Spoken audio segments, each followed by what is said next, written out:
اللہ تعالیٰ نے رمضان میں زوجہ کے قریب جانے سے صحابہ کو منع کیا تھا. بڑا دلچسپ واقعہ ہے.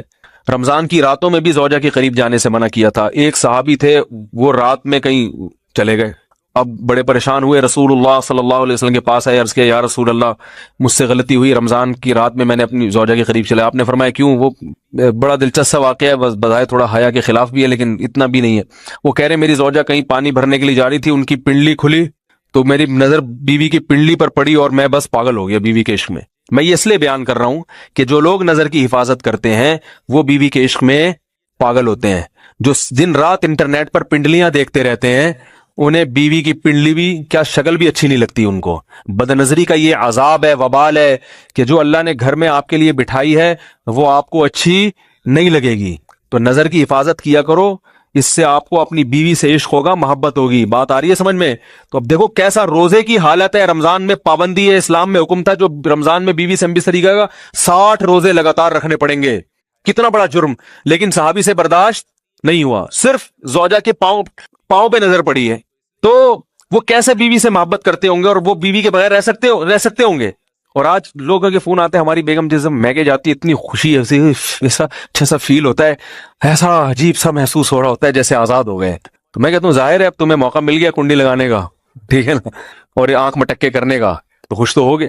تو یہ بھی ایک عذاب ہے جو لبرل لوگ نے جس عذاب میں ڈالا ہوا ہے نا، اس میں عورت کے حقوق نہیں ہے. عورت کے حقوق نظر کی حفاظت میں اور عورت کے پردہ کرنے میں ہے. جب مرد باہر نکلے گا سب پردے میں ہوں گی تو آئے گا کس کے پاس؟ بیگم کے پاس ہی آئے گا. تو اتنے منہ کالا کرنے کے راستے کھول دیے ہیں تو ظاہر ہے پھر کامیاب ازدواجی زندگی نہیں ہوتی. تو نبی کے پاس آئے، عرض کیا یا رسول اللہ میں برداشت نہیں کر پایا. تو آپ مسکرا دیے. تو وہ نبی کے پاس گئے، یا رسول اللہ ایسے ہوا، مجھ سے غلطی ہو گئی. تو آپ نے فرمایا کیوں؟ فرمایا ایسا ہو گیا تھا. تو آپ صلی اللہ علیہ وسلم نے فرمایا 60 روزے رکھو لگاتار. انہوں نے فرمایا ایک کی طاقت نہیں ہے، اس میں یہ ہو گیا 60 کیسے رکھوں گا، نہیں ہے طاقت 60. آپ نے فرمایا ٹھیک ہے پھر 60 غریبوں کو 2 ٹائم کا کھانا کھلاؤ. فرمایا اس کی بھی طاقت بولو بھائی نہیں ہے. اتنے میں ایک صحابی لائے کوئی چیز صدقہ کرنے کے لیے. تو آپ نے فرمایا چلو اصل حکم تو یہی ہے کہ 60 روزے یا پھر 60 غریبوں کو کھانا، وہ نہیں تو چلو فی الحال ان کو تنبیہ کے لیے کچھ ان سے صدقہ کروا لیتا ہوں. فرمایا چلو یہ فلاں خیرات کی ایک چیز لے کر آئے ہیں، تم یہ لے کے غریبوں میں بانٹ دو. انہوں نے فرمایا مجھ سے زیادہ غریب پورے مدینہ میں بھائی کوئی بھی نہیں. آپ صلی اللہ علیہ وسلم مسکرانے لگے، فرمایا جاؤ کھاؤ اور بچوں کو کھلاؤ. اور بھائی غلطی بھی ہوئی اور گھر میں راشن بھی آ گیا.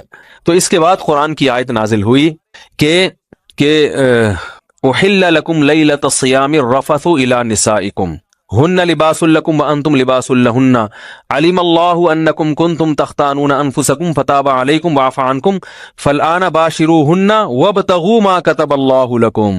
فرمایا اللہ کو پتہ ہے کہ تم اس حکم پر عمل نہیں کر سکتے، لہٰذا رمضان کی راتوں میں تمہیں اپنی بیوی کے پاس جانے کی اجازت ہے، لہذا ان کے پاس جایا کرو اور اس اولاد کو تلاش کرو جو اللہ نے تمہارے مقدر میں لکھ دی ہے.